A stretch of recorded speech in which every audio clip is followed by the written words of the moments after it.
As a change facilitator, most of the time I listen beyond what is being said to what is not being said, particularly in changes where the situation has been ongoing for quite a while and it seems to have gotten stuck.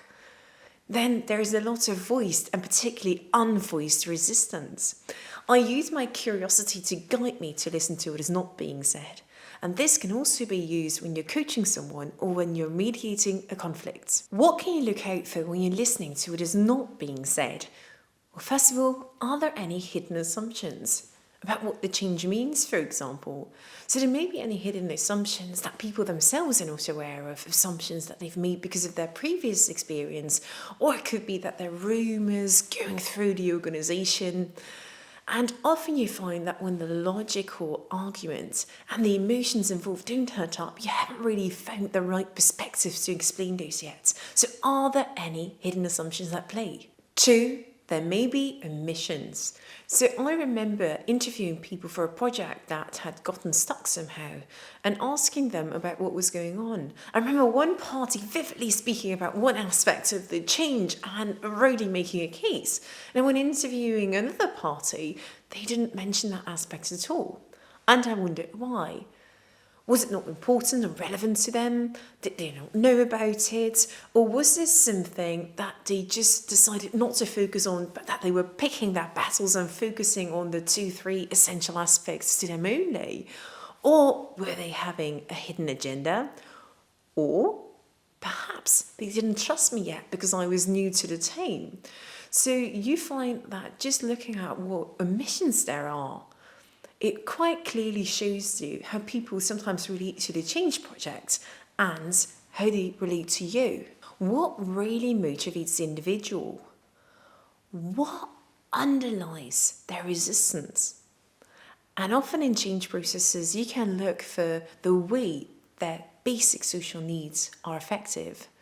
And the basic social needs are described by David Rock of the Neuro Leadership Institute as status, autonomy, certainty, fairness, and relatedness. And be aware, there may be motivations that people themselves are not aware of. So find out what is going on in terms of motivation. People that are very much in need of harmony often try to avoid confrontation at all costs. And what you see is that they're saying different things to different people because they want to be friendly with all of them. And in the medium term, somehow conflict appears because people notice that what this person said to them is not the same thing as they said to someone else. So you see conflict popping up. So be aware if you've got any people with a high need for harmony. How do you go about listening beyond what is being said? I just put my social feelers out. So what is the person's tone of voice like? Facial expressions, posture, any changes that you suddenly see coming on?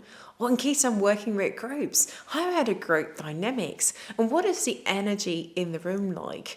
And I try to combine this to make sense of the situation overall. So what do you do when you observe a sudden change, like a sudden change in body posture, and you see that people are crossing their arms all of a sudden, or that people are twitching in their chairs very impatiently all of a sudden? Well, just observe and reflect that back to the group. You could say, hey, I see that a lot of people have suddenly started shifting in their seats. Or you could say something like, it seems like we've hit a nerve here. What is going on? And this way you can check whether any assumptions that you may have are actually correct, and you can find out what is really going on. The experiment. Next time you're in a conversation, get curious and put your social feelers out. Try to find if there are any hidden assumptions, omissions, or hidden motivations. Good luck listening to what is not being said.